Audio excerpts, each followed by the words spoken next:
que sobrevoló todos los discursos que tienen que ver con estos hechos de linchamiento. A mí el hecho en sí me hizo acordar otro momento de la Argentina, ya en junio del 90, que tenía que ver con el ingeniero Santos, que fue un hecho de un robo de pasacassette, que en esa época era de los robos al voleo más comunes, porque era más fácil extraer los pasacassette que hoy en día que están empotrados. Bueno, si bien en Urquiza los muchachos saben sacar los empotrados también, en esa época era uno de los delitos que, digamos, de arrebato, de un robo común, y la amplificación que tuvo, pues el tipo persiguió a los tipos y le pegó a los cuatro arrebatadores, le pegó a dos, le pegó un tiro en la cabeza, sentados en su auto, le pegó un tiro en la cabeza. ¿Por qué lo emparento con ese hecho? Porque yo me puse a ver todos los hechos y la lupa que se puso con el hecho terrible de cagar a patadas a un tipo en el suelo, que no se sabía ciertamente si era el que había arrebatado. Que todos los delitos estos, que incluso el que participó Gerardo Romano, que me parece medio ridículo su declaración del final, porque él es abogado y él sabe que un robo de un arrebatador o un punga sale desde la película Mercado de Abasto de Tita Merelo, que aparecen los pungas, el punga, el arrebatador. No digo que esté bien y fomentar, pero son delitos menores. Digo, ¿para qué sirve y por qué se pone la lupa y se desvía de un hecho de arrebato? Porque todos los hechos, los de la Ferrer, todos así son arrebatos. A mí me comentaban las chicas de desarrollo que es muy común,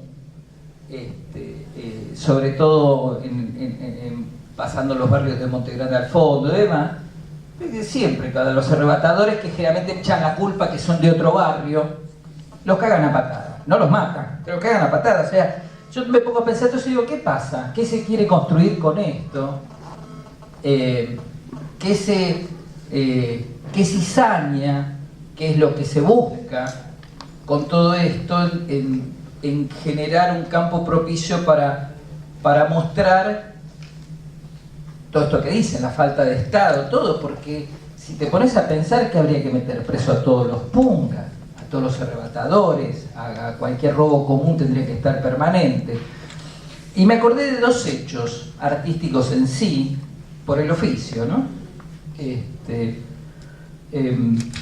Uno, puntualmente, que tenía que ver cómo allá por 1800 Víctor Hugo, saliendo de problemas económicos, toma un encargo que tiene que ver con Nuestra Señora de París, la que todos conocen como el Jorobado de Notre Dame. Y él sitúa el hecho en 1482, por allá, pero toma, más allá de la cuestión de Folletti y demás, un problema actual de 1830 en Francia, que tiene que ver con los gitanos y con el robo callejero, con el hurto, lo mismo que vimos ahora. Entonces toma cierta cosa que se está fogoneando, que el problema de la represión en ese momento y lo que se fogoneaba desde los diarios y todo, era cómo justificar determinada represión. Y típico de los franceses hasta el día de hoy, generalmente esas cosas se le echan la culpa a los gitanos. Digamos, es al otro, buscar un chivo expiatorio para justificar la represión. Él traspola todo esto a 1480 y pico allá y toma como personajes de parte de todo esto a los gitanos y que se ven, las películas siguieron posteriores en el libro original, que los gitanos se entrenaban en toda esta cuestión de los pungas. Que eran delitos, seguían siendo castigados, pero delitos menores. Entonces, bueno, la novela esta fue un éxito total. Un éxito, a él le permitió salir de cierta premura, cierta cuestión de necesidad de dinero, se había separado hace poco de todo, porque la pegó con el texto. ¿Por qué? Porque tomaba algo que se estaba fogoneando, que era la necesidad.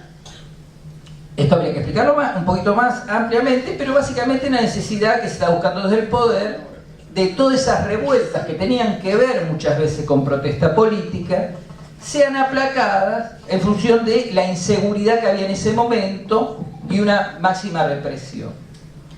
Y también me acordé de otro hecho puntual, hace muchos años, de cómo se construye un leitmotiv, cómo se trabaja, cómo se toca determinadas fibras o cuestiones de las personas para producir determinados o identificar determinados hechos. Hace muchos años atrás, yo estudiando afuera, una de las materias complementarias que tenía era música perfil. Y el que la daba era Ennio Morricone.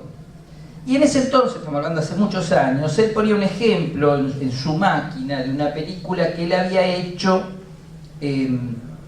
una música determinada para una escena que se mataba una persona a palazos.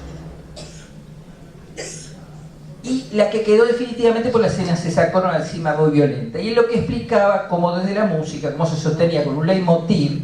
Leitmotiv no es otra cosa que una idea machacada insistentemente, de tal manera que a veces sin aparecer ese personaje uno identifica apenas suena esa música con ese personaje o esa situación. Eso vendría a ser más o menos leitmotiv. La escena, él tenía la copia de la escena que quedó en la película y la que no quedó. Y él decía que el director inglés de ese momento le había dicho, en esa escena, Ennio, estás haciendo una música para un hijo de puta, y yo necesito una música para un Finocchio con problemas. Que es Finocchio es un estereotipo descalificativo de determinados tipos de hombres en Italia y demás, ¿no? Dice, necesito de un tipo conflictuado. Y Ennio le decía, bueno, pero está matando a un tipo a palazos. Me dice, no, se puede, y él no quería explicar, obviamente, con una cuestión escolástica, cómo se hace con determinadas músicas, él hablaba de la construcción de un contexto. Le decía, mira, se puede construir todo, y sin palabras, claramente, una situación terrible, uno puede marcar qué es lo que quiere sacar de esa situación terrible. Y esto yo después con el tiempo, obviamente que Ennio, típico italiano, que maneja muy bien el lenguaje de la ópera, que es un lenguaje que trabaja todo el tiempo con los estereotipos, lo manejaba al dedillo, ¿no? Yo esto lo comprobé en una película argentina que tiene un hecho muy terrible, minimizado porque cómo está construido el contexto. El final, casi para el final del Secreto de tus ojos, hay una escena que es terrible y que la escena es una escena de justicia por mano propia. Sí. Terrible, que si ustedes ven la escena, la música ablanda toda esa situación y termina, toda esa película termina con una cuestión de cerrada una historia de amor inconclusa de otra época. Y decididamente esa escena está puesta como, si ustedes la ven, yo me di cuenta porque me acordé en ese momento de Ennio automáticamente. Me dice, mira, a la cosa más terrible te la pueden normalizar, estandarizar, para que uno diga, y bueno, ¿qué querés que haga? El tipo hizo justicia por mano propia. ¿Qué quiero decir con esto? Que yo veo, con este hecho, que lo emparento con lo del ingeniero Santos, acuérdense que lo que pasó el ingeniero Santos, se estaba justificando una represión inmediata que tenía que ver con la instalación de una carpa de jubilados en la Plaza Lavalle, y un montón de situaciones de crisis en la primera parte del gobierno de Menem, que hace poquito Herman González había hecho la cuestión de los bones y demás, había cierta cuestión de protesta y había que construir un escenario que justifique determinadas represiones, determinadas cuestiones de inseguridad para justificar la evacuación, como fue a posteriori la evacuación de la bodega Giol y de un montón de terrenos ocupados que tenía la capital federal. Uno de ellos enfrente del Paseo Alcorta, donde una persona, para sacarlo arriba del techo de su casa que estaban sacando, se cortó las venas y demás. ¿Qué quiero decir con esto?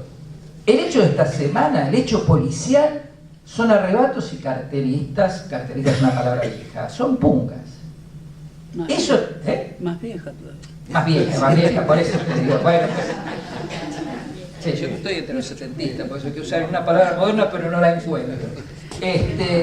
¿Qué es lo que se quiere construir? Se quiere justificar y se quieren generar sensaciones. Entonces, me parece que lo importante de todo esto es la lectura y que nosotros no seamos replicadores de lo terrible. Obviamente que la sociedad y hay un montón de problemas culturales, pero esto no es que está todo mal y hay que salir, hay un montón de cosas mal. Lo que pasa es que no podemos caer en la lupa que nos quieren poner de un hecho, que es lo que hizo Ennio con aquella película, poner la lupa y conducir qué mirada se da sobre la situación. Porque la lupa sobre esto es una lupa que obtura la posibilidad de que la patria sea el otro. Es la misma cuestión que hizo Víctor Hugo inteligentemente como artista, de tomar ese miedo que se estaba fogoneando y decir, ¿lo vieron? Los gitanos se están jodiendo y nos roban y ese problema y es terrible y hay que hacer algo desde hace 400 años. Si uno cae en esa lectura, uno está cayendo en la lectura de anular esa fantástica frase para mí que la patria es el otro. La patria es el otro es reconocer al otro en la igualdad y en la diversidad.